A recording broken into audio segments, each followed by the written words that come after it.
I am fed up with getting sent properties with no due diligence, no understanding on whether it makes a property investment, and I don't want you to be one of them. Guys, my name is Jamie York and welcome to my YouTube channel. In this video, I want to show you how you can do deep dive, accurate due diligence on your property so you can impress yourself, send over properties, impress us, and impress your investor when trying to convince them to invest in you.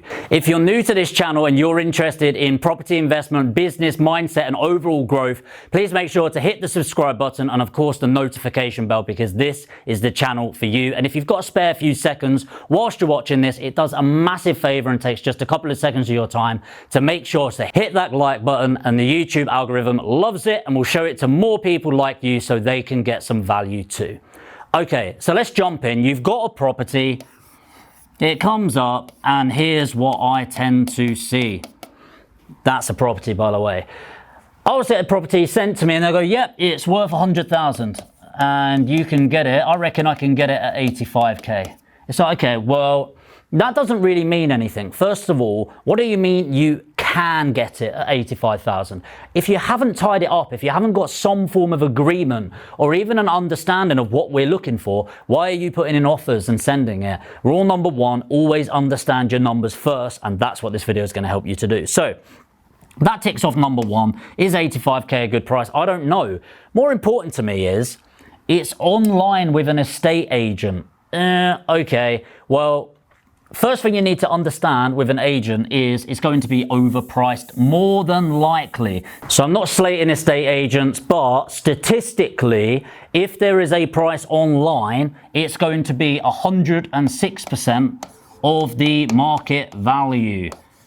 MV or OMV you sometimes hear. So what that means is, let's make the numbers easy. If an estate agent, not that I think I've ever seen this, has put a property online for £106,000, more than likely it is worth, based on the market, who's actually going to buy the property, at £100,000.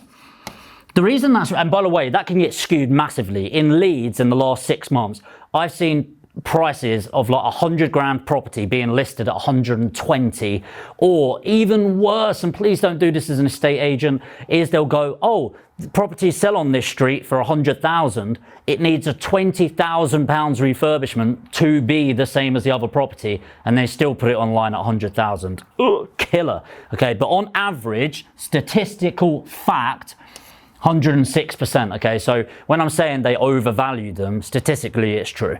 So how do you know it's worth 106? How do you know it's £100,000? Well, let's jump straight in. Let's get rid of this. So first of all, we're going to go on some major portals. Number one is going to be Rightmove, which is going to be one of the main portals. Most of the properties getting sold online are going to be on Rightmove. We can use Zoopla,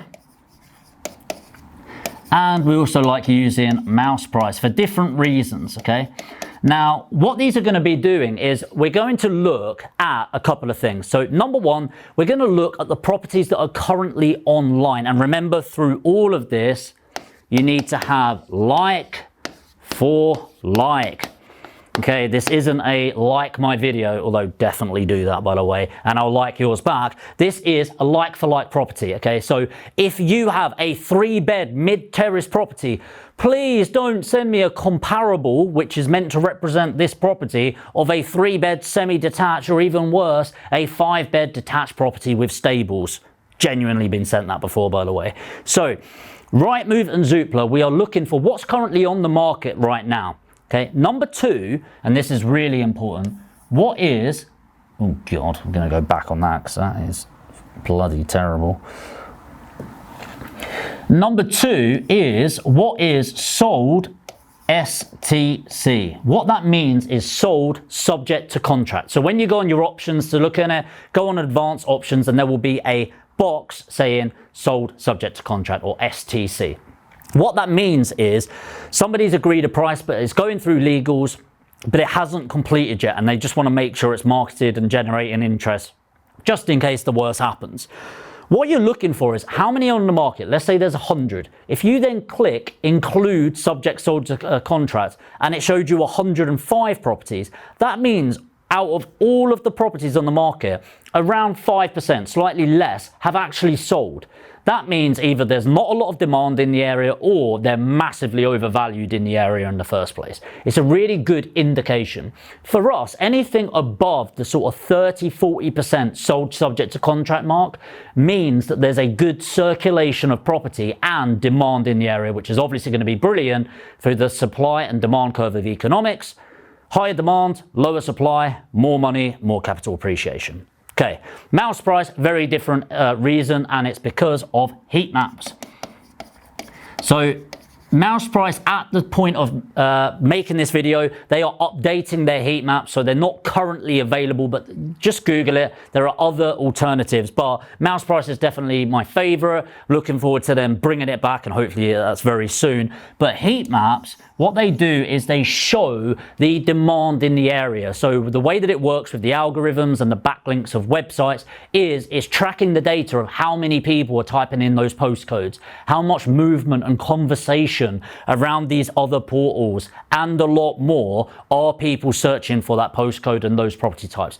Amazing data to have and help you make a decision on that property. And of course, the big thing again between these prices are they sold subject to contract for the same price or more or around that price compared to what they're on the market for? Because remember, putting a property on the market for 100,000 doesn't mean it's worth 100,000. Whereas if it's on the market for 100 and it's sold for that, it's definitely going to be worth that or maybe even a little bit more.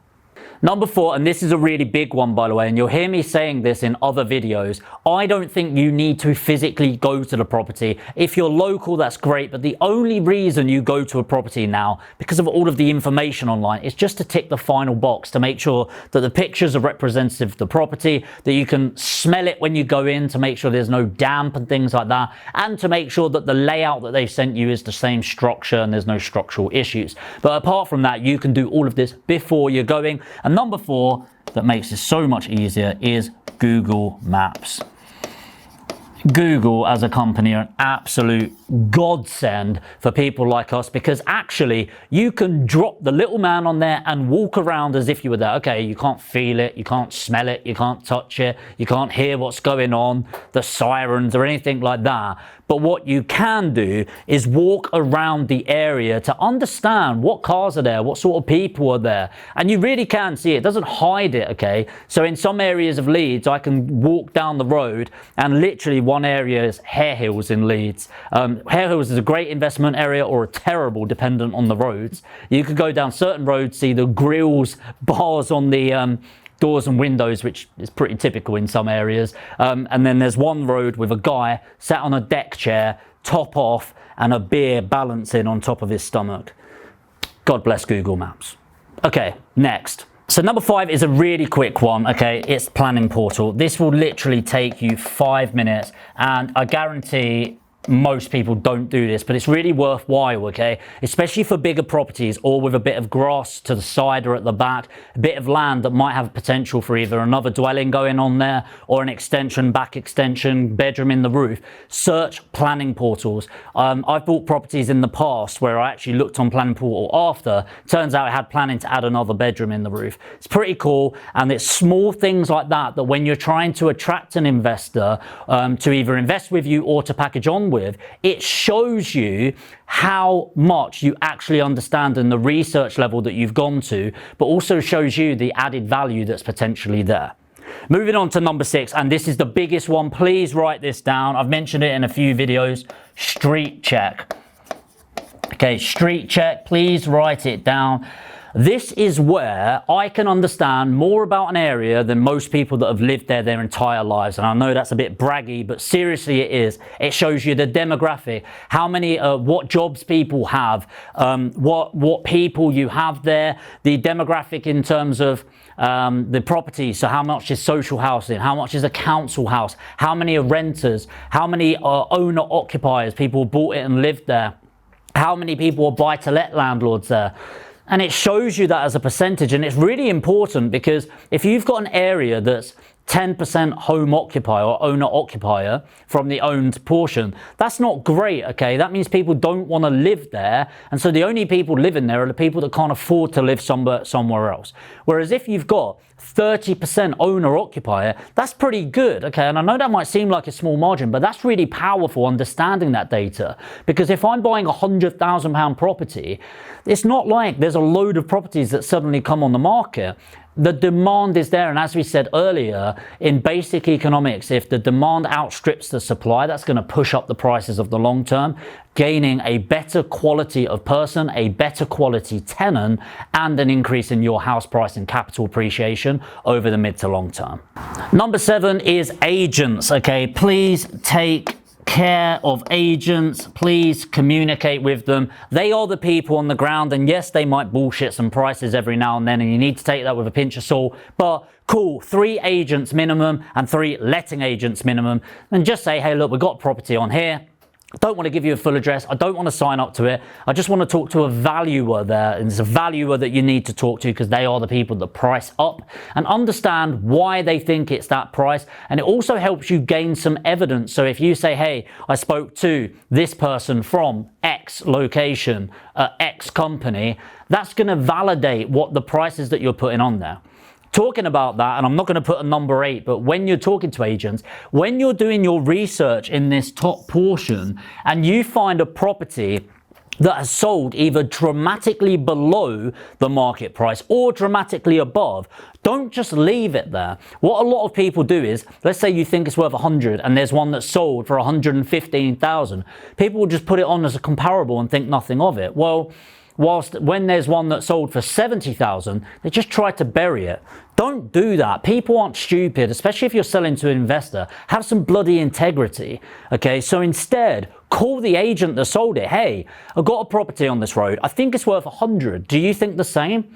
Yeah, we do actually. I think actually you could get 105. Amazing. Listen, can I just talk to you about property that you've dealt with previously? It's this property. Here's the full address. I've seen on Rightmove sold that it sold for 70,000. Would you mind just sticking out the file and explaining the situation with that? Because I'm really cautious about doing this because I'm worried that actually it's not worth this. Get an explanation. Again, it shows your professionalism, your approach, and you've nullified any questions that an investor's going to ask you because you found a solution and answer to that problem already. Okay, so my final 2 tips to wrap this up, and I do think this is really important, and I don't want you doing this on every single property that you look at on Rightmove, but once you've put in your offer and it's been accepted, please take these 2 final steps. I'm going to call them 8A, I'm going to put them here, 8A and B. Number 1 is land reg check. There are a lot of companies out there that will do this and charge you like 30 quid. Don't do it. Go on Land Reg directly. It costs you £3, okay? And all you're looking for is they have some weird covenants in there, some weird restrictions sometimes, and it also shows you that there's a lender on the property. Now, what you're looking for with this is making sure there's no weird restrictions, because there were some from the 1900s, but also if there's a lender on there like RBS or something like that, it shows there's probably not going to be any issues in the valuation in terms of like, is it non-standard construction and things like that that will restrict it. If it's already got a normal lender, a non-specialist lender on it, it should give you and your lender some confidence. Number 2 is, and this is the solicitor's job, but please make sure they get an answer. When a solicitor gets involved in a property, they send out a list of inquiries.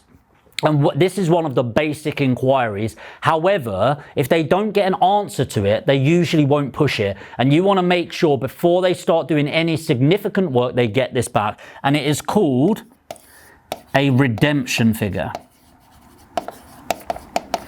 A redemption figure on a property is when you've got lending. So let's say I'm buying a property from Alex, my camera guru, for £80,000, and I say, hey Alex, what mortgage have you got left on the property? Oh, 78,000.